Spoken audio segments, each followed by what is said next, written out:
Magandang hapon po sa inyo lahat at ako'y naman natutuwa at nakikita ko kayo. Hindi po ako magte-text, ito yung lagi kong ginagawa. Puurasan ko ang aking sarili dahil minsan pag sa Tagalog, masyado tayong komportable at sumusobra tayo sa oras. At ako'y, again, nakaka-encourage naman. Nakita ko yung mga same people na nandito last week. Sino po nandito last week? Pwede nyo mataas ng kamay. At salamat na nandito yung inyong suporta sa ating iglesia. No? Ngayon, more than ever, kailangan namin ng inyong suporta. Siyempre, alam naman natin, may mga pinagdadaanan ang ating iglesia, ang ating simbahan, at yun ay normal na mga nangyayari sa isang iglesia na gusto maging tapat at tunay sa Panginoon. Nawa sana tayo ay manalangin para dito sa mga ito. Siyempre, ang pinapanalangin nga pala natin, isang venue kung saan pwedeng buong araw ng linggo nandun tayo. Wala nang uwian. Yun, pinapanalangin natin yung mga protection ng inyong mga kapatiran, yung mga leaders nyo, at siyempre yung direksyon, at kung malaman natin ang layunin ng Diyos sa tungkol dito sa ating simbahan.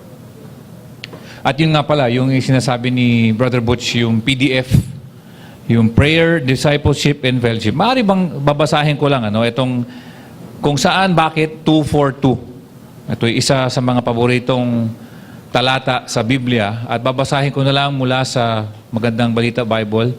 Sabi sa Acts chapter 2:42, nananatili sila sa itinuturo ng mga apostol sa pagsama-sama bilang magkakapatid, sa pagpira-piraso ng tinapay at sa panalangin. Kaya samahan niyo po kami dito sa Thursday. Alam ko po medyo mahirap magpunta doon. Especially mga oras natin ay naibibigay natin sa ibang bagay. Ngunit ito'y isang pagpapakita ng suporta sa ating iglesia. Labanan natin yung traffic. Mag-pray tayo habang papunta doon. Sure. O at suportahan po natin ito. So do make the time. Alam natin, wala tayo lahat oras, pero gumawa tayo ng oras para dito. At kung sana ipagpapanalangin din po natin yung ating bagong ministry, ang tawag dito, yung Grace Missions Fellowship. Yung Grace Missions Fellowship. No? Yung Grace Missions, GMF, kung tatawagin natin. Ito naman ang ating kapatiran at ang ating pastor, si Brother EJ, ay maglalagay ng mga maliliit na iglesia, specifically to the poor. Siyempre tayo po ay i-guide natin si Brother EJ. Pero ito po yung kanyang ministeryo. This is his ministry. So, alalahanin po natin yun sa ating mga panalangin. Maray po tayong tumayo ulit para basahin ang ating banal na kasulatan at banal na salita. Tayo po ay magsisimula today sa the second chapter ng Philippians. At babasahin ko po ang Philippians chapter 2 mula sa unang talata hanggang sa pang-apat. At tayo po ay magbasa sabay-sabay. Verse 1, yamang mayroong kayong kalakasan ng loob kay Kristo, mayroong kayong kaaliwan sa kanyang pag-ibig, mayroong kayong pakikipag-isa sa kanyang espiritu, mayroong kayong pagmamalasakit at kawaan. Lubusin nga ninyo ang aking kagalakan sa pamamagitan ng pagkakaroon ng isang kaisipan, ng isang pag-ibig, ng isang kalooban, at ng isang pag-isip. Verse 3, huwag kayong gumawa ng anumang bagay dahil sa makasariling hangarin o pagpapalalo. Sa halip, ng pag-iisip, ituring ninyo ang iba ay higit na mabuti kaysa sa inyo. Huwag hanapin ng isa't isa ang ikabubuti ng kanyang sarili lang, kundi ang ikabubuti rin naman ng iba. Tayo po ay manalangin. Panginoon Diyos, papasalamat po kami sa araw na ito. Alam niyo po ang aming mga dinadanas bilang iglesia. Alam niyo po ang aming kailangan. Kailangan po namin ang inyong grasya, ang inyong pasensya, at inyong awa, Panginoon Diyos. Dinadalangin namin ang Philippians chapter 1 verse 6 kung saan sinabi mo, He who began a good work will finish it. Na siya nagsimula ng mabuting gawa sa inyo ay magtatapos nito hanggang sa araw ni Jesucristo. hinihingi po namin na ibigyan niyo po ng kaluwalhatian ng inyong anak sa aming kikilusin bilang isang iglesia. At sa ating mga sariling buhay, Lord, sana kayo ang mabigyan ng luwalhati. Lord, pinanghahawakan din po namin ang John 17:17 na nagsasabi, ang salita mo ay katotohanan. Patibayin mo nga kami sa aming pananalig sa inyong salita. Lord, kailangan po namin matuto. At sa oras na ito, Panginoon Diyos, ang banal na Espiritu sana ang mauna po sa amin. To teach us, Lord, turuan po kami. At sana nga, sabi nga ni Brother Butch, hindi kami antukin at talagang magbago aming buhay dahil po sa inyo. Maraming salamat po. Sa inyong anak namin ito dinadalangin. In Jesus' mighty name, amen. Tayo po pwede maupo.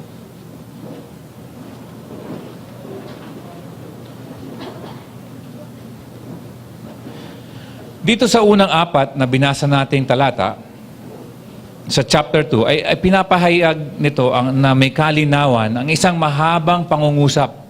Diba? Sa chapter 2, verses 1 to 4, ito isang mahabang pangungusap. Pag tinitingnan natin, medyo sa notes ko, ganyang kahaba.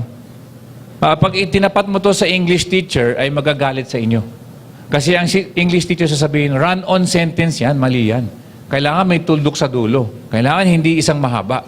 Ngunit ito'y isang gawain lagi ni Pablo.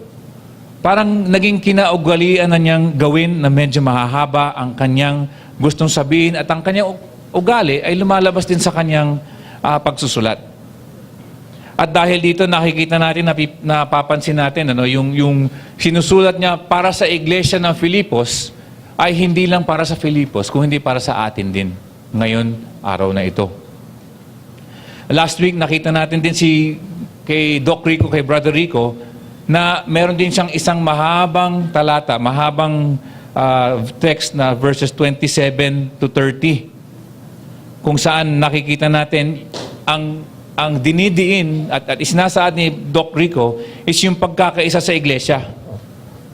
Sabi niya, naalala ko nga, ang sabi ni Doc Rico, yung buhay natin ay dapat magpakatatag tayo.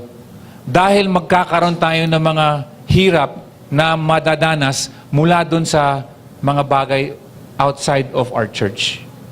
Mga bagay na yun, baka pag-uusig galing sa gobyerno, yung paghihirap sa mga kaibigan natin, hindi natin masamahan dahil iba yung ginagawa nila sa ginagawa natin mga Kristiyano.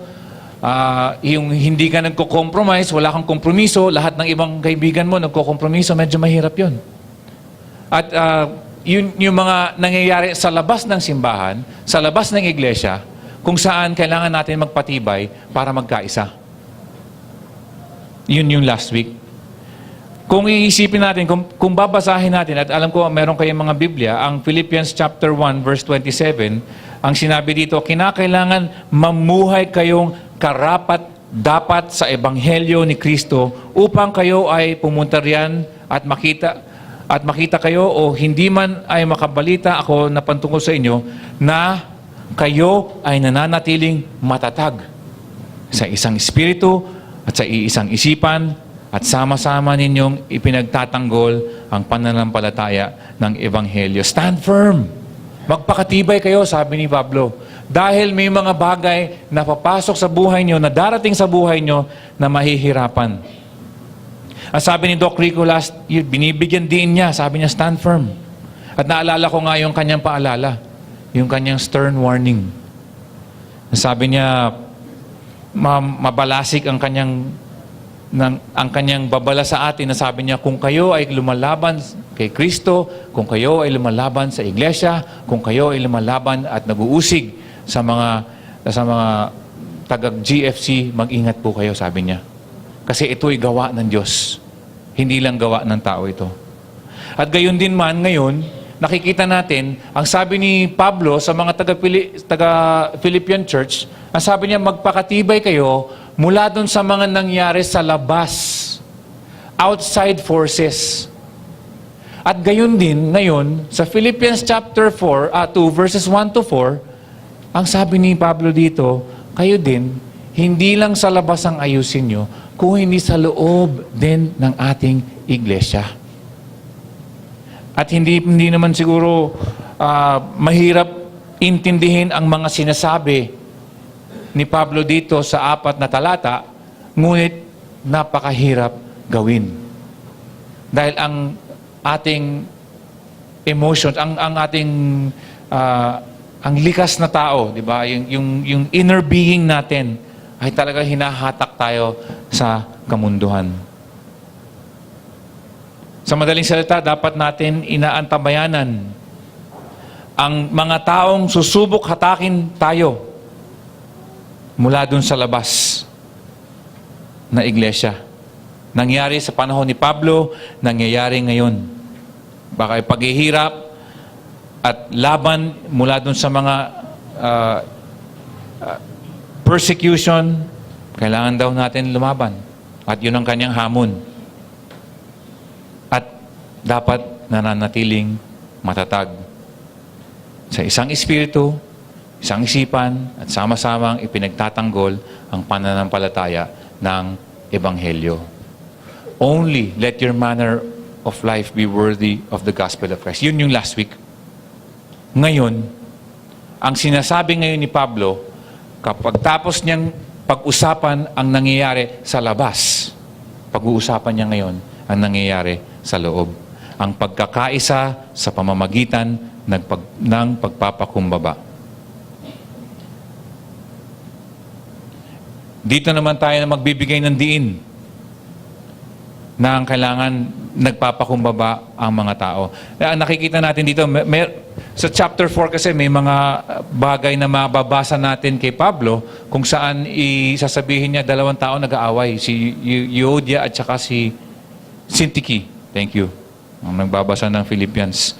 I entreat Euodia at saka si Syntyche nag-aaway. Hindi natin alam kung gaano kalaki yung away, pero nagkakaalitan sila mula sa loob ng iglesia. At yun ang gusto rin sabihin ni Pablo, mula sa labas, ayusin nyo, maging matatag kayo, magpakatatag kayo. Mula sa loob, magpakumbaba kayo. Para sa pagkakaisa.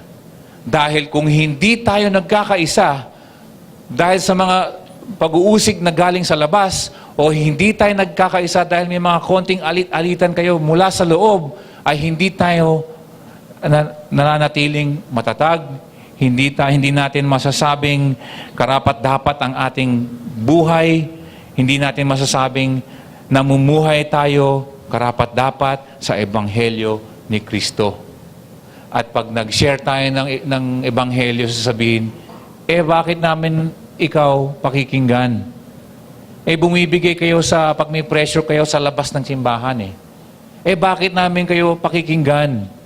Kayo sa loob nag-aaway. Hindi po dapat tinatapatan natin ang pamumuhay natin bilang isang alipin ng Diyos, alipin ni Kristo.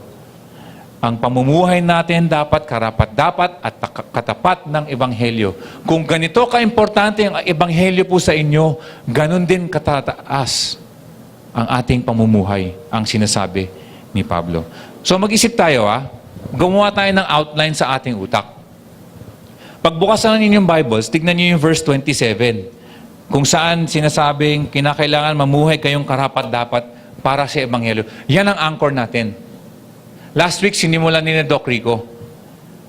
Kung yun yung anchor natin, yun yung outline natin, yun ang utos, yung pinakaunang utos ni Pablo dito sa Pilipos, ay sabi nga niya, mamuhay kayong karapat-dapat sa Ebanghelyo. Paano? Sa dalawang pamaraan. Magpakatatag kayo at magkaisa.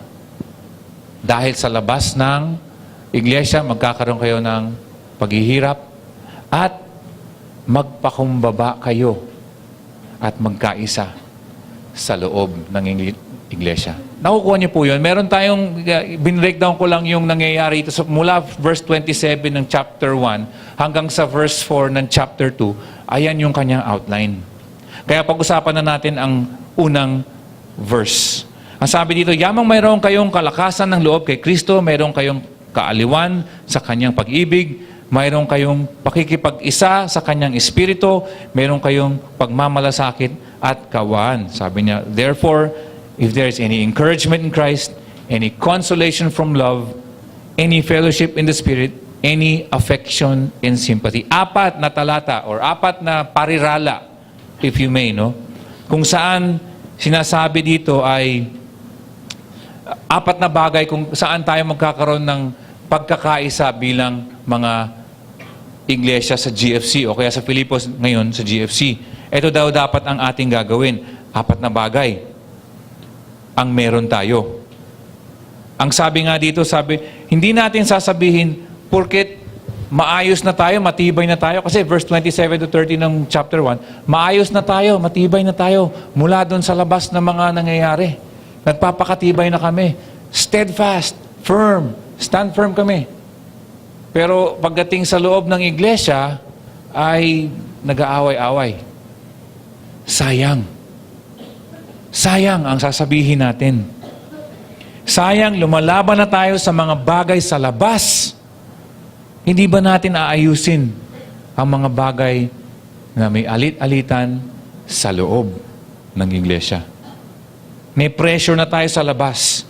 Ayusin naman natin ang mga nasa loob ng iglesia. Are we going to sweep it under the rug o talaga ba natin aayusin? At ito ay nagiging, kung baga sa English, since and then. If and then statement, sabi nga. Ang unang phrase, sabi niya, meron kayong kalakasang na loob kay Kristo.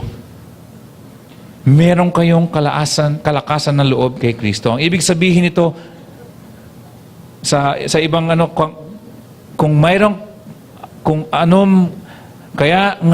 mayroon anumang kasiglahan kay Kristo sa ibang version. Kung meron kayong kasiglahan kay Kristo. At nagbabasa ako ng mga komentaryo, natapat ako. Marami naman komentaryo, halos magkakaparehas naman, pero hindi eksakto. Ang nakita ko, magandang komentaryo, ito'y sinabi. Hindi tayo titingin dun sa anong merong kalikasan, pero ang sinabi ng aking komentaryo, at ako'y naniniwala, sabi niya, dun tayo tumingin sa kay Kristo. In Christ. Ano meron natin in Christ? Bakit malakas ang loob natin in Christ? Ang sinasabi nitong unang parirala. What makes you, bakit may kumpiyansa ka? In Christ. Ano meron? Meron tayo isang mahabang talata na kagaya nga na sinulat ni Pablo dito, medyo mahaba din sa Efeso chapter 1 verses 3 to 11. Hindi natin mabasahin yon. Pero isulat nyo na lang, pag uwi nyo, basahin nyo, at sabihin mo sa akin kung ano ang meron kay Kristo. Napakarami. 3 to 11 or 3 to 14 sa Efeso chapter 1. Ano ang meron natin kay Kristo? At yun ang sinasabi, ang meron tayo kay Kristo ay ang Ebanghelyo, kaligtasan, suffering, exaltation sa oras ng Diyos. In the day of Jesus Christ. Sabi nga sa 2 Corinthians chapter 1 verse 5, hindi ko alam kung naisulat ko dyan ayun yung hinahanap ni Sister Ernie. For we share in Christ's sufferings, so through Christ we share abundantly in comfort as well. Ang sinasabi po natin dito, kung anong meron natin in Christ, ay dapat nagpapatibay sa atin. Pangalawang sinabi ditong parirala ay, kung meron kayong kaaliwan sa kanyang pag-ibig. Sa English, if there is any consolation of love. Ang karanasan ng pag-iibigan at pagmamahalan sa isang iglesia, hindi sa Valentine's, sa isang community, ay nagbibigay ng ginhawa sa atin. Lalo na sa oras ng paghihirap. Ang punto ng pag-ibig ng mga mananampalataya ay para sa isa't isa. Ang pinapaalala ni Pablo sa mga taga-Pilipos na si Kristo ang pinagmumulan nitong pag-ibig. Maganda nga yung TNIV, sabi dito sa TNIV, if there is any consolation from His love, sa kanyang pag-ibig. Okay din yung Tagalog kasi may kaniyang pag-ibig. Yung kaniya na yan ay si Kristo Jesus rin. Pero ang sinasaad dito at pinupunto ni Pablo ay yung pag-ibig ay nanggagaling nga kay Kristo, ngunit nakikita natin dito sa ating iglesia, sa komunidad. Dati kasi ang community o komunidad at ang iglesia ay iisa lang. Ngayon, nahihiwalay na natin. Noong araw, noong panahon ng Filipos, kapag ikaw ay isang Kristiyano, ay kasama ka na din sa komunidad nila. Kasi sama-sama ang mga Kristiyano, sama-sama ang mga Hudyo. Tayo hindi. Minsan, paglabas natin, iba-iba tayong buhay. Pagdating ng Sunday, tayo ay magkakasama. Sila hindi. Kaya ang community at ang simbahan, parang hindi naman talagang isa lang yun, pero magkadikit yun sa panahon ni Pablo. At kada mangyari ang pag-ibig, pag nakikita natin ang pag-ibig sa iglesia, maraming pagbabago ang nangyayari. Ang takot, nagiging kapayapaan. Ang kalungkutan, nagiging galak. Nakikita ang katotohanan na nandun talaga ang presensya ni Kristo Jesus sa atin kapag may pag-ibig. Sa pamamagitan ng pagmamahalan, sa pamamagitan ng pag-ibig para sa isa't isa, nakikita natin ang pag-ibig ni Jesus. Ang sabi nga dito, yung meaning nito sa Greko ay translated comfort, ay para daw nakikipag-usap ka sa isang magandang paraan, sa mabuting paraan, na parang naghihikayat ka. At sabi nga ni MacArthur dito, sabi ni John MacArthur, ito daw ay isang pamaraan kung saan parang daw nakikita daw niya ang ating Panginoon Diyos ay lumalapit doon sa isang kapatiran at comfort daw from His love o kanyang kaaliwan sa kanyang pag-ibig, lalapit daw si Panginoon Jesus at magbubulong ng encouragement sa atin. Ini-encouragement, mayroong encouragement mula sa ating Panginoon sa ating mga tenga. Ang pangatlo, sabi, mayroong kayong pakikipag-isa sa kanyang espiritu. If there is any fellowship of the Spirit, o yung koinonia, sabi nga. Alam mo yung sa pagano, ang kultura nito, sabi nila, yung koinonia daw ay isang term, pag ginamit sa mga pagano, sa mga hindi Kristiyano, ay isang fellowship. Pero ibang klaseng fellowship to. Parang sinasabi nila, taga isang village daw sila, no? At umiinom sila sa isang fountain lang, isang batis, isang place na, isang common sharing ba? Naalala ko nga nung may kwento ako, kanina nagkwento din ako sa English, ano? Yung ako'y nung ako'y nagba-basketball pa. Tagal na yun, mga 50 years ago. Hindi naman, mga 25 years ago. Bago ako naging professional basketball player, ako'y lagi naiimbitahan sa labas. Lakas ko pa tumalon. May buhok pa kami ni Brother Ronnie, sigurado. At kami pa ay makisig nun. At yung nangyayari ay ako'y naiimbitahan para maglaro ng basketball sa iba't ibang lugar. O di, ako naman, bilang isang dagdag kumpiyansa para pag dumating ako dun sa mga professional, ay parang may confidence na, may kumpiyansa na ako maglaro na maayos. So, pinapatulan ko yung mga maliliit na mga liga. At ang tawag sa amin noong araw ay hugot. Ngayon, iba na yung hugot no? Import. Kumbaga kami yung import nung araw. At ako'y may import, ay marahil, ito'y piyesta. So may maglalaro kami, may piyesta, may kainan sigurado. May kainan at minsan may inuman. At yun, napakahirap nga ng kahit atleta ka, ayaw mong makipag-isa sa kanila, talaga maiimbitahan ka. So, nai-imagine ko, naaalala ko, mga nakaupo, mga 12, mga player, yung mga nag-iimbita sa amin, mga aming host, nakaupo kaming ganun, at nakikipag-isa. At ang problema doon ay minsan, yung camaraderie, kung baka tawagin, yung pagpapaisa, ay kailangan sumat ka daw, di ba? I'm sure, iba sa inyo, alam. Ito. At sasat daw kayo ng isang maliit na baso. Kung nasa Laguna po kami, ay malamang, o kaya Batangas, ay malamang Lambanog. Alam niyo yun. Kapag nasa Pampanga, kasi doon ako maabot para lang mag-basketball, minsan mga gin bulag. Pero ang problema ay hindi ko alam kung saliva conscious na sila nung araw, nung panahon na yun. Dahil iisa lang ang basong maliit. At 15 kayong iikot-ikot isa-isa. At ako'y, pag tinitignan ko po yung baso, pag hinawakan mo pa lang yung baso, alam mo na kung ano pinupulutan nila. May chicharon, may kilawin, may kung ano-ano na. So pagdating sa'yo, sorry, gagamitin mo, Christian ako, hindi ako pwede. Pero yun yung pagkakaisa sa kanila. At gusto nila magkaisa kayo dun sa kanilang iniisip na unity. Ang pagka-Kristiyano iba. Ang sinasabi ni Pablo dito, ang unity natin ay lahat tayo ay pagmamayari tayo ay pagmamayari ng Holy Spirit, ng banal na Espiritu. We have fellowship in the Spirit. Ang magandang nakita ko nga sa commentary, sabi niya, hindi ako may-ari, ito isang malaking, ganito lang i-explain ko, ito yung isang malaking lote na may mga hati-hati. Hindi sa akin itong isa, hindi kay Brother Ronnie yung isa, kay Brother Butch yung isa, kay Sister Ayan yung isa, hindi.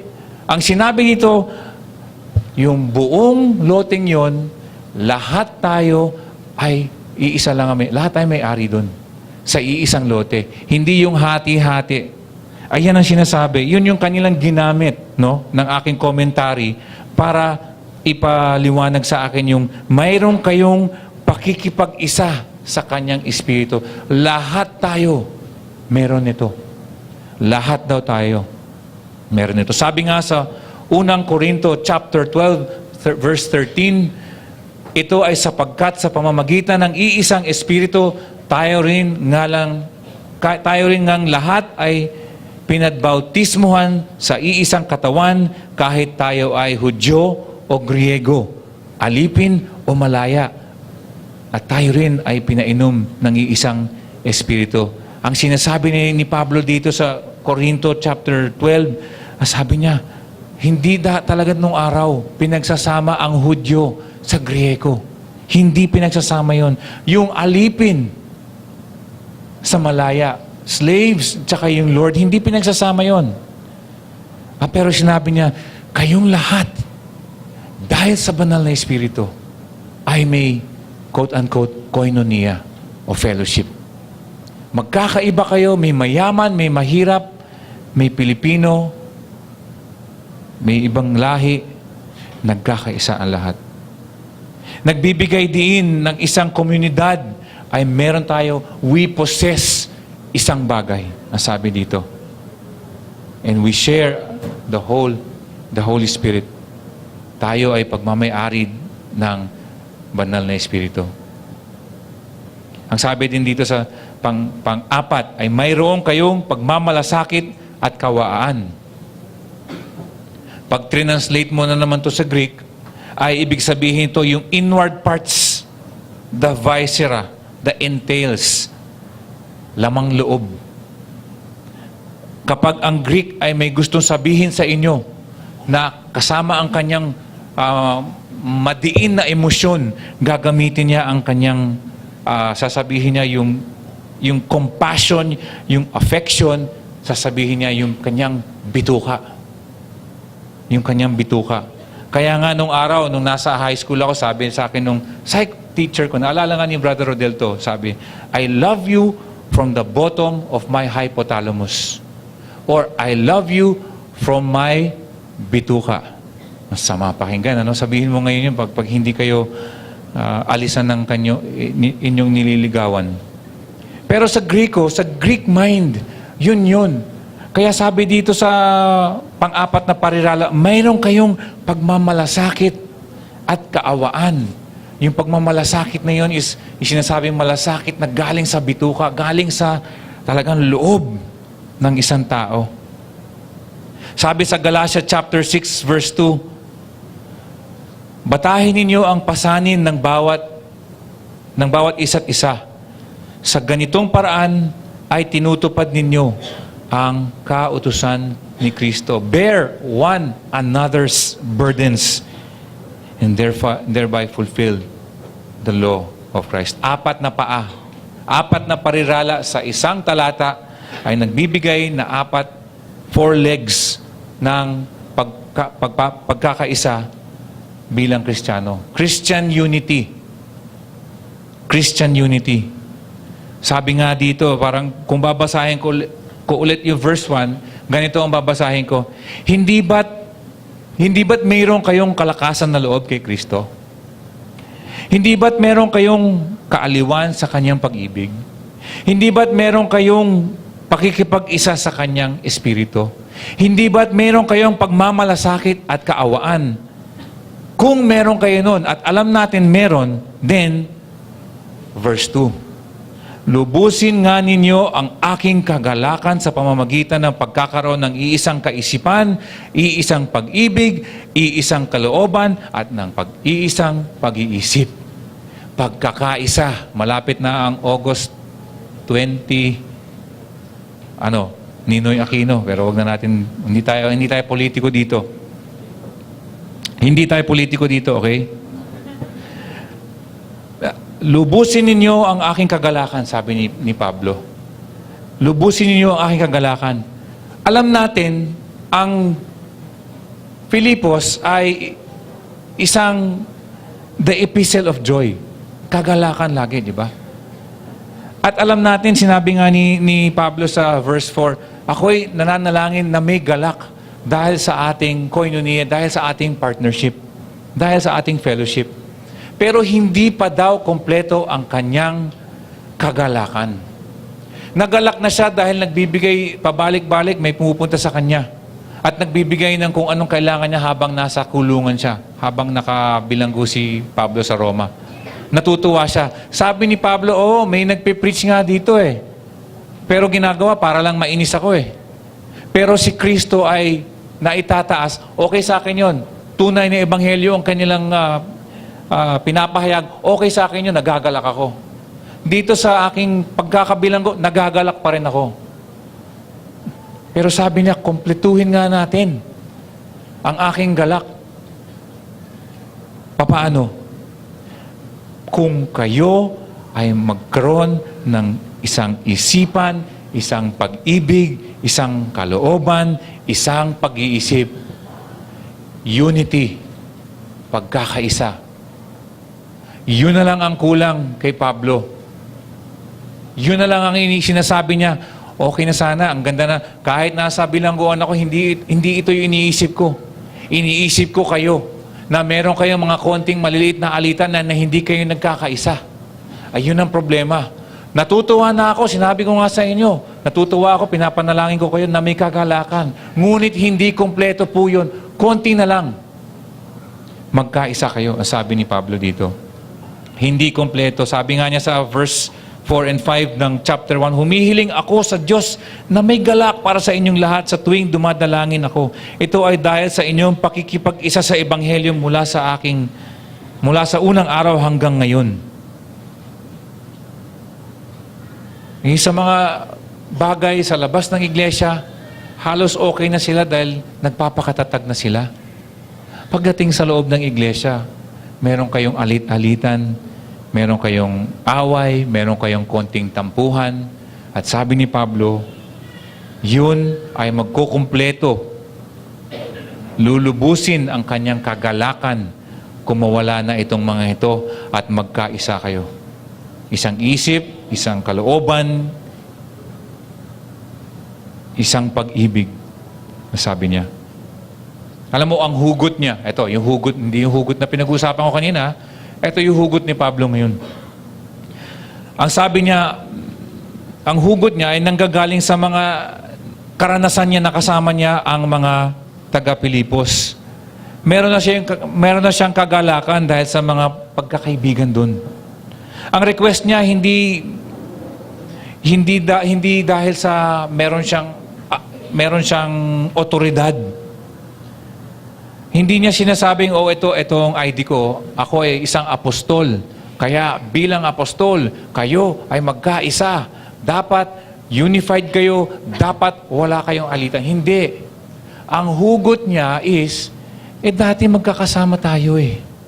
Nakita ko na nung araw kung paano tayo, yung closeness natin, tayo magkakasama, yung pamilya mo, yung pamilya ko, magkakasama tayo parati. Yung pag-ibig nandun, sabay ang kagalakan natin.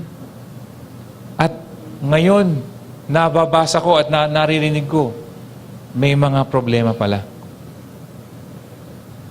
Sa Filipos chapter 4 nga, sabi ko nga sa inyo, ay i-address na ito, sasabihan niya yung dalawang tao at ipapangalanan niya dun sa sulat.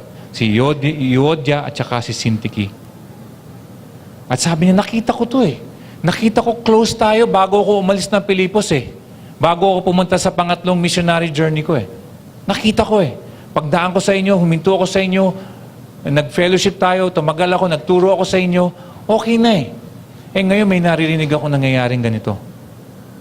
Dahil ang pagkakaibigan ay napakadelikado, napaka-fragile, at kahit yung mga magkakalapit na kaibigan, kahit mga Kristiyano, ay napakadaling magkainisan dahil sa pagmamataas, dahil sa pagmamakasarili, dahil sa sariling mga interes. Ang sabi ni Pablo, nakikiusap ako sa inyo na kumpletuhin nyo naman ang aking kagalakan sa pamamagitan ng pagiging magkakatulad ng isipan. Like-mindedness. Hindi siya galing sa ivory tower. Hindi siya sinasabing, makinig kayo sa akin dahil kinausap ako ng Diyos. Hindi niya kailangan gamitin yun. Sabi ko nga sa inyo nung mga unang preaching ng Philippians, sabi ko, ito ay isang quote-unquote love letter. Magkakaibigan tong mga ito. Magkakaibigan sila. Pagkakaroon ng isang kaisipan, 4 na naman ng parirala ang ginamit, or 4 na phrase ang ginamit. Isang kaisipan, isang pag-ibig, isang kalooban, at ng iisang pag-iisip. Being of the same mind.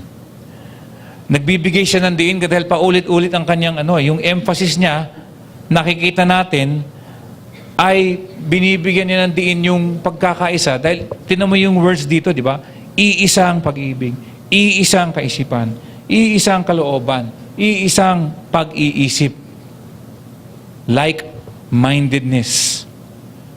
Ang hamon ni Pablo, dapat lahat tayo ay may isang layunin sa pagpapatupad at sa pagpapalaganap ng Ebanghelyo. By the way, hindi po ito ibig sabihin pag-iisang isip, pag-iisang pag-ibig, iisang kaisipan, iisang kalooban. Hindi ibig sabihin kung gusto ko ang kulay na asul, dapat lahat tayo gusto natin kulay na asul. O ako asul, kayo light blue. Hindi po yun ang sinasabi. Hindi naman siguro iniisip natin ay kaparehas kami ni Brother Ronnie ang pabango kunwari. Hindi naman ganun. No? Iba, ang sinasabi niya, seek the same goal. Magkaroon tayo ng isang layunin. At ang layunin na yun, sabi ko nga, andun sa chapter 1, verse 27, ay ang pagpapalaganap ng Ebanghelyo. Yun ang isang goal. Pinapaalala ni Pablo ito. Kinakailangan, verse 27, mamuhay kayong karapat-dapat sa Ebanghelyo ni Kristo. Nananatiling matatag sa iisang espiritu at iisang isipan at sama-sama ninyong ipagtatanggol ang pananampalataya ng Ebanghelyo. Mga kapatid, iisa lang dapat ang ating pamatok. Alam mo yung pamatok? Yoke. Di ba? Ang ibig sabihin ng yoke, yung sabi nga nila, do not be yoked with unbelievers. Yung mga sa negosyo, sa mga relationship. At dito din lalo na ginagamit ang do not be yoked. Ang ibig sabihin nito, hindi pwedeng magkaisa. Dahil kapag may yoke na sinasabing pamatok, ang isang baka at ang isang asno ay pag pinag-isang yoke mo yon ay hindi parehas ang pupuntahan. Kung 2 baka, okay. Kung 2 asno, okay, magkakahit pa yon. Pero yung baka at asno, hindi ko pa nasusubukan. Pero yun yung sinasabi ng Biblia. We have to be yoked together in one same direction. At kapag ang mga mananampalataya sa iglesia ay inuuna ang pangsarili kapakanan, ay hahatakin tayo sa iba-ibang direksyon. Dun magkakaiba-iba ang ating mga layunin. Yung focus o ang katumbakan ay ang kanyang sariling prioridad, magkakaroon tayo ng kawalan ng pagkakaisa. Yan ang problema. Kaya nga sabi nga dito sa ang hamon ni Pablo sa verse 2, lubusin nga ninyo ang aking kagalakan sa pamamagitan ng pagkakaroon ng isang isip, pag-ibig, kalooban, at ng iisang pag-iisip. Papaano natin gagawin to ay nandun sa verse 3. Sabi sa verse 3, huwag kayong gumawa ng anumang bagay dahil sa makasariling hangarin o pagpapalalo. Sa halip, sa kapakumbabaan ng pag-iisip, ituring ninyo na ang iba ay higit na mabuti sa inyo. Do nothing from selfish ambition or conceit, but with humility count others more significant or important than yourselves. Ito'y sinulat ni Pablo para sa mga taga-Pilipos. Pero kung iisipin natin, paano niya nalaman ito? Marahil baka itong si Epaphroditus may nagbigay ng balita sa kanya. Alam mo, Pablo, ito yung nangyari, nagkakaalitan itong dalawang babae. Malamang, wala namang problemang siguro yun ang kanyang rason. Yun ang mga naiisip niya kung, yun ang mga naiisip ko, malamang ang nangyari dito, marahil ito yung nangyari.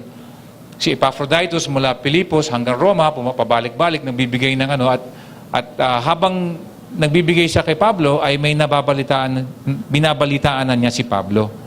Pero kung isipin natin, walang report. Kung walang report kay Pablo, at hindi po natin alam kung ano talaga, pwede ba natin sabihin kung tayo ay huhula?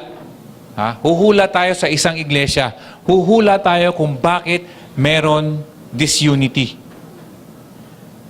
Bakit meron kawalan ng pagkakaisa? Bakit kaya?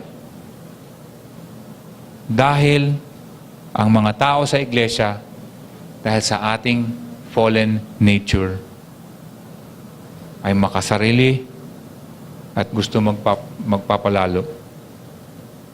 Yun ang problema nating selfish ang tao. Empty conceit. May empty conceit. Gusto natin conceited ang tao. At yun ang problema po ngayon. Upang magawa ang gusto ni Pablo sa verse 2, na magkaroon ng pagkakaisa, dapat gawin natin ang verse. Ito yung papaano natin gawin, nandun sa verse 3. Huwag na natin hanapin ang sariling kaluwalhatian at huwag na tayo maging pangsarili. Huwag natin tignan ang ating sarili na mataas. Meron tayong ilusyon, akala natin napakagaling natin. Magpakumbaba tayo. Mahirap marahil kasi karamihan, hindi naman lahat, no? Pero sa tao kasi, yun yung iniisip natin parati. Lagi tayo mas magaling dun sa isa. At ito'y likas na sa atin. Pag tinitignan ko isang tao, sasabihin ko, ay, siguro yan, mas mayaman sa akin. Ay, siguro may compromise siguro sa negosyo yan. Di ba? Tapos pag tumingin ka doon sa ay, ang ganda ng buhay niya. Ay, siguro, kahit sa ibang bagay, hindi tinatago lang yan. May mga problema din yan na hindi niya tinatago. At least ako, hindi ko tinatago. Laging ang likas na kinaugalian natin. Laging may ganun. Laging hinahanapan natin ng ibang pagkakamali sa ibang tao at sarili natin minsan hindi natin nakikita. At ang sabi ni Pablo sa verse 3, huwag kayong gumawa ng anumang bagay dahil sa makasarili. Selfishness. Sa halip, magpakumbaba kayo na pag-iisip. Ituring nyo ang iba na mas higit na mabuti kaysa sa inyo. Ang hirap gawin nun. Ang hirap gawin yun. Nilabas nga ang sinasabi ni Pablo dito, if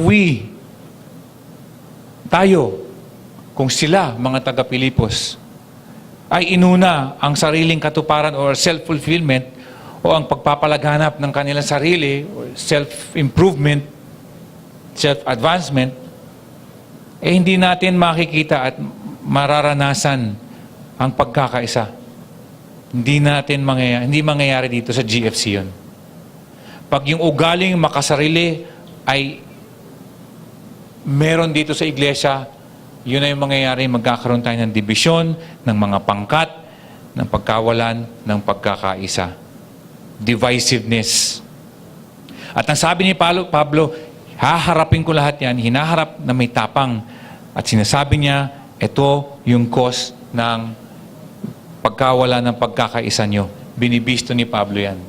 Kaya pag sasabi ko nga sa inyo, pag tinanong nyo isang tao, ano kaya, bakit kaya may problema ang iglesia? Okay. May mga, verse 3, may mga siguro gumagawa ng makasariling hangarin o pagpapalalo. Yun malamang ang sagot kung bakit meron division. Ang sabi nga dito sa Philippians chapter 1 verse 17, sabi niya, ang ilan ay naghahayag patungkol kay Kristo dahil sa makasariling hangarin, hindi sa katapatan ng kalooban na nag-aakalang ito ay makakadagdag ng paghihirap sa aking pagkakatanikala. To inflict me in my imprisonment. Ang sabi ni Pablo dito, may mga tao nga baka malamang sa Rome to na gumagawa nagpe-preach para sa sariling hangarin nila.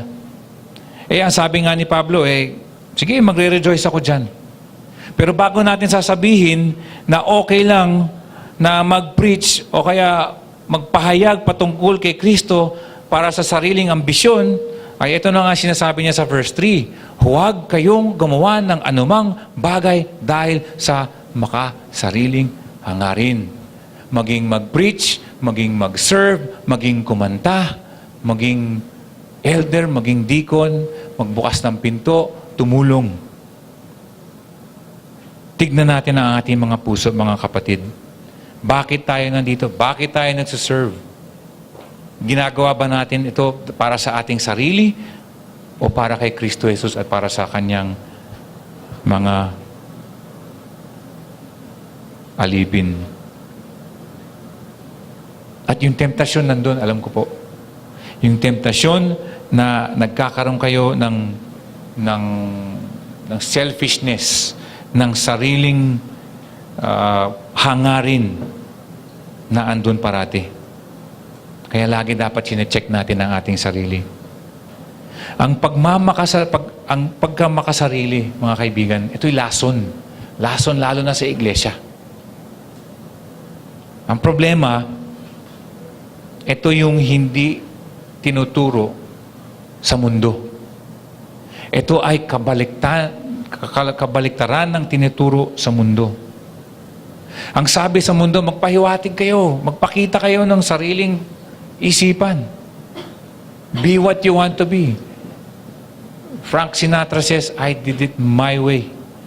Sa sports, kapag maganda ang ginawa, anong ginagawa natin? Tinataas ang kamay, tinuturo sarili. Marahil baka nung araw ginawa, hindi ko sinasabing kasalanan yun, no? At marahil baka nagawa ko din yun nung araw, pero yun yung tinuturo ng mundo. Ang pinupunto ko po dito, iba ang tinuturo ng mundo sa tinuturo ng Biblia. Pagpapakumbaba ang itinuturo sa atin, ang tinuturo sa labas ay mga makakasariling hangarin. Ang sinasabi ng mundo, iuna mo ang inyong sarili, pangalawa ang inyong mga kaibigan o kapatid, pangatlo ay ang Diyos. Ang sinasabi ko po sa inyo ngayon, baliktarin natin yung order. Unahin natin ang Diyos, pangalawa ang iba, others, at lastly, ang ating sarili. At parang kailangan ko gumamit ng martilyo sa inyo para sabihin sa atin ito. We preach down on ourselves dahil paglabas na paglabas po natin, iba na kagad ang tinuturo sa atin. Hindi na pagpapakumbaba, kung hindi sariling hangarin. Manood ka ng pampaganda, lahat, nandun nakakalat. Marahil hindi siguro talagang lantaran ang kanilang mensahe, pero maliliit na bagay lang na myself, self, laging itinuturo. Ang hirap na nga ngayon, kausap ko nga ng isang kaibigan natin sa isang napakagandang eskwela dito sa Pilipinas at sinasabi nga niya, ang kanyang profesor ng filosofiya ay sabi si Hitler daw ay hindi na masamang tao.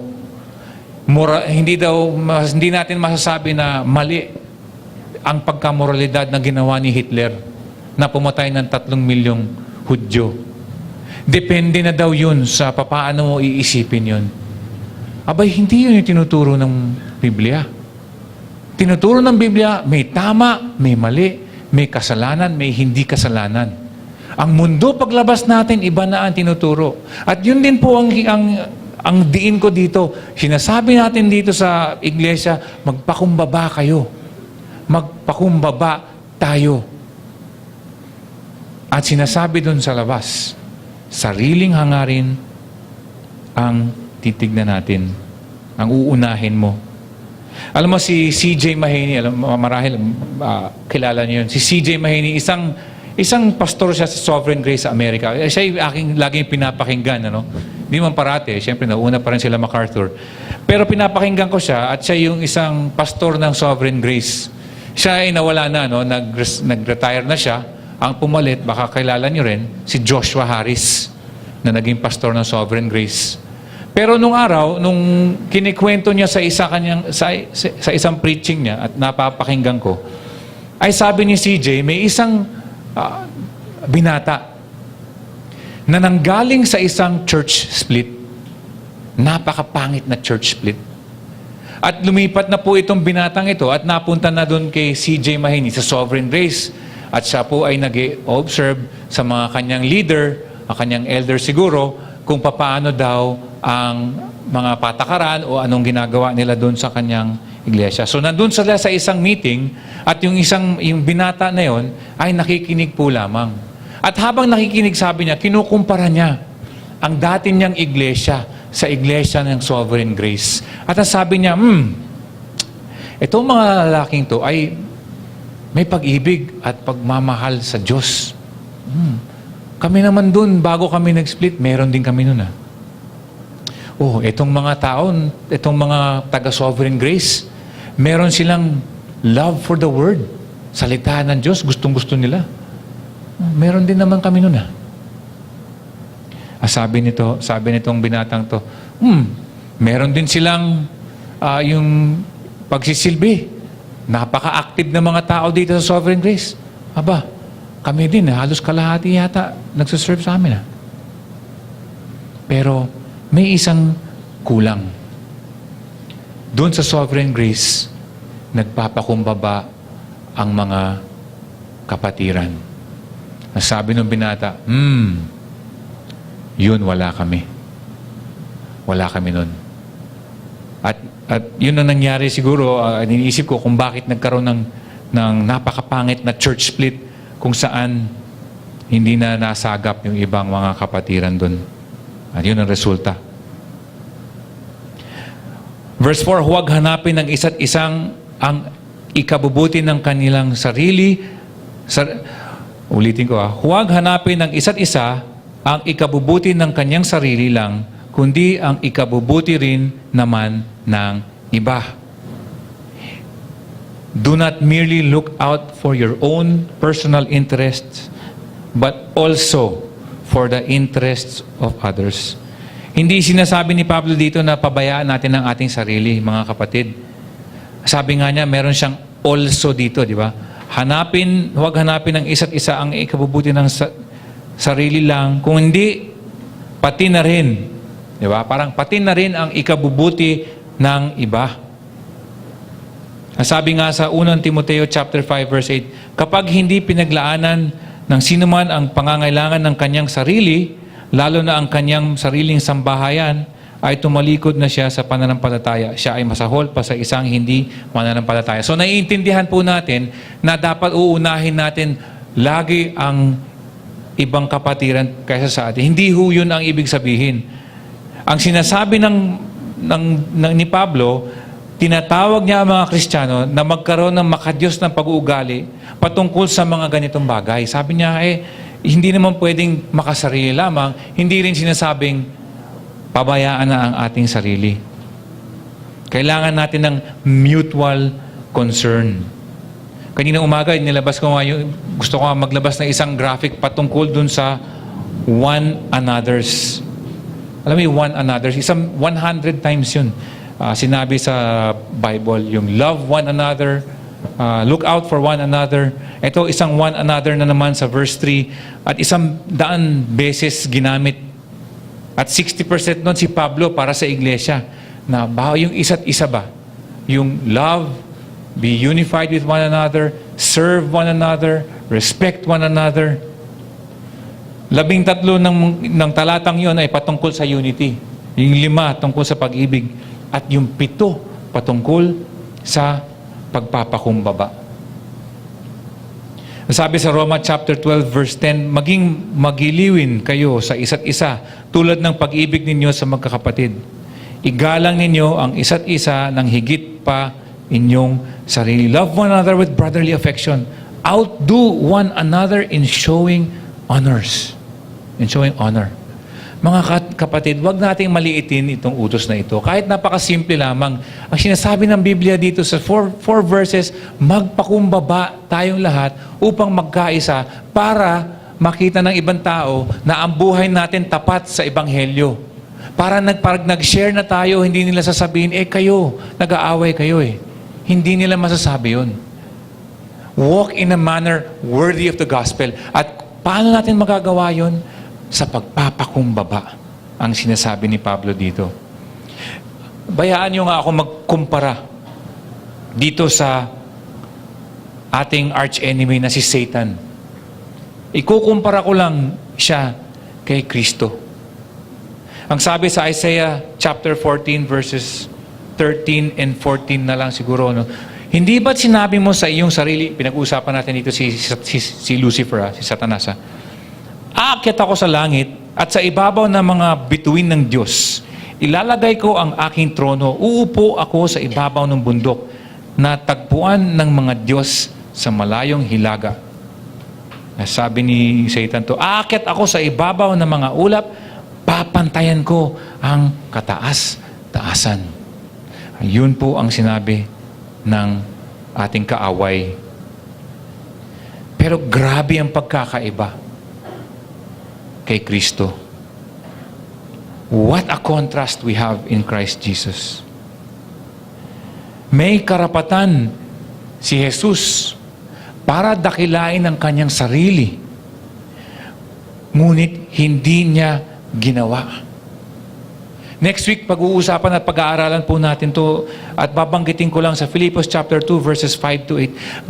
Bagaman siya ay nasa anyong Diyos, hindi niya itinuring na kailangan pakahawakan ang kanyang pagiging kapantay ng Diyos. Baliktad, no? Baliktad kay Satan. Bagkus ginawa niyang walang kabuluhan ang kanyang sarili at tinanggap niya ang anyo ng isang alipin at nakitulad sa tao. Yaman siya ay nasumpungan ng anyong tao, siya ay nagpakumbaba at naging masunurin hanggang sa kamatayan, maging sa kamatayan sa krus. Yan po ang ating ehemplo. Yun po ang sinasabi natin, yun ang ating model. May gusto tayong gayahin natin si Jesus. At wag po tayong magkaroon ng alinlangan patungkol dun sa sinasabi ng mundo na pinangungunahan ng ating kaaway. Nasabi ng ating kaaway, tinataas ko sa aking sarili. Ay aakit ako sa ibabaw ng mga ulap, papantayan ko ang kataas-taasan. Si Kristo Jesus ginawa ang kabaliktaran. Napakalaki ng pagkakaiba. At yun po ang ating ehemplo. Si James Boyce sa kanyang komentaryo, sabi niya, ginamit niya po itong ang talatang Mark chapter 10 verses 32 to 34 para bigyan ng diin ang sinasabi dito sa verse 4, kung saan sinasabing, huwag nating hanapin ang ikabubuti ng ating sarili, kundi ang ikabubuti rin naman ng iba.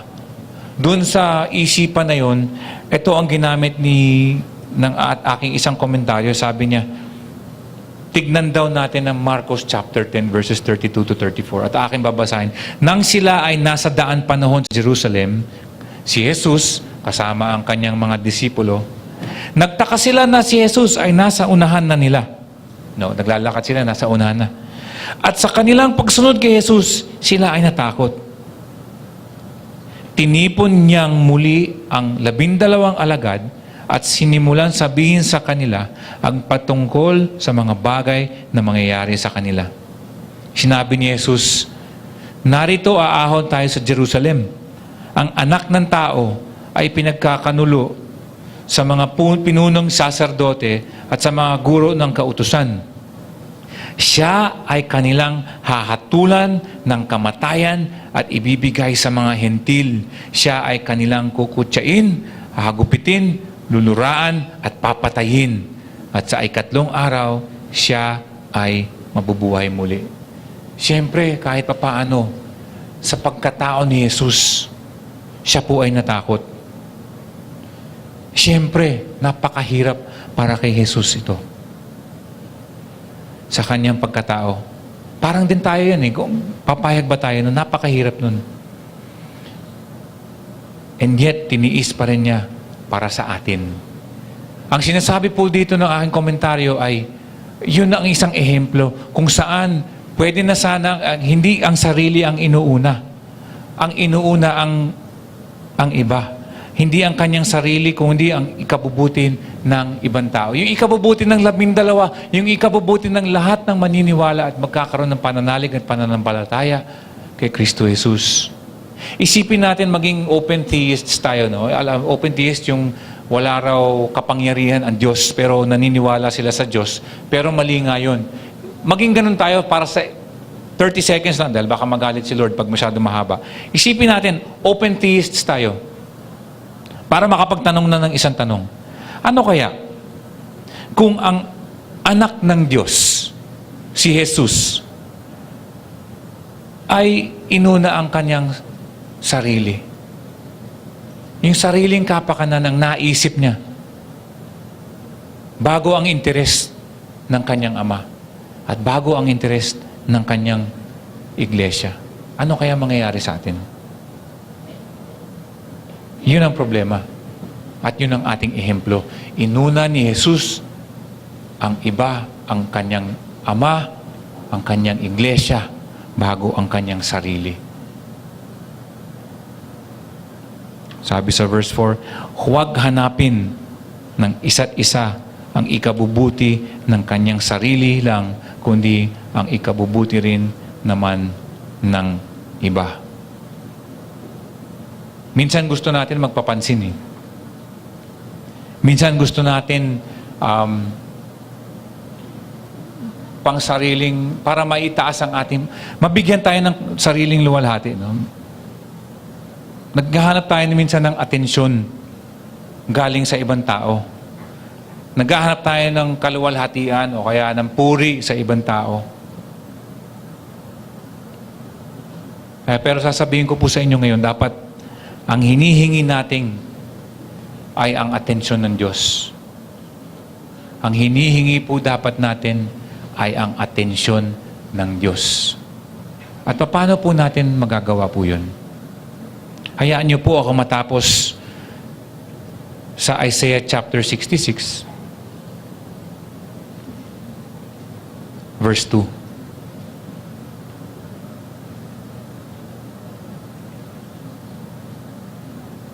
At aking babasahin, ako ay nalulugod sa mga taong nagpapakumbaba at nagsisipagsisi, sa mga may takot at sa utos ko'y sumusunod. Mas maganda sa English po ito. But to this one I will look to him who is humble and contrite of spirit and who trembles at my word. Ang sabi dito, ang Diyos ay tumitingin sa mga nagpapakumbaba. Hindi yung sa mga may pride, pero yun sa may humility. Yun ang sabi ng Diyos. Nalulugod siya sa mga taong nagpapakumbaba. Nakukuha ng tao ang atensyon ng Diyos sa pamamagitan ng pagpapakumbaba. Manalangin nga tayo at aminin natin ang ating kahinaan patungkol dito sa pagpapakumbaba. Tayo po'y manalangin. Panginoon, alam ko po, hinihiling niyo po sa amin ay magpapakumbaba po kami. Sabi nga sa unang Pedro chapter 5, magpakasako po kayo sa isa't isa at isuot ninyo ang kapakumbabaan sapagkat sinasaway ng Diyos ang mga palalo at nagbibigay biyaya sa mga mapagkumbaba. At ngayon, Panginoon, inaamin po namin na sa sariling kakayanan, Lord, hindi namin makakamit po ito. Inaamin po namin na wala kaming kakayanan left to ourselves, O God. So, nagpapakumbaba po kami sa harap ng isang makapangyarihan Diyos. At humihingi po kami ng kalakasan para sa pakikibakang espiritual. Lord, alam namin yung spiritual warfare po namin, hindi ito patungkol sa mga nagkiklaim, sa mga may sakit, mga demonyo po. Hindi po ito. Ang spiritual warfare po namin dito is yung pagpapakumbaba. Na ang pagpapakumbaba ang aming kasama.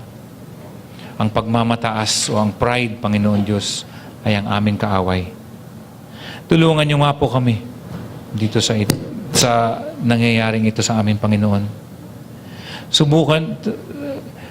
Subukin man kami, Lord, ng iba, Lord. Sana itong linggong ito, mas mapalapit po kami po sa inyo sa pamamagitan ng pagpapakumbaba. Lord, sana hindi lang po sa iglesia, pati sa paglabas namin, Lord, maalala po namin ang inyong ehemplo na mapag-aaralan namin next week in humility, Lord God. Salamat, Panginoon Diyos, na may Diyos kami pwedeng lapitan, na ang aming makapangyarihan Diyos ay alam lahat ng nangyayari sa aming buhay, sa aming iglesia. Salamat, Panginoon Diyos. Nagpapakumbaba po kami.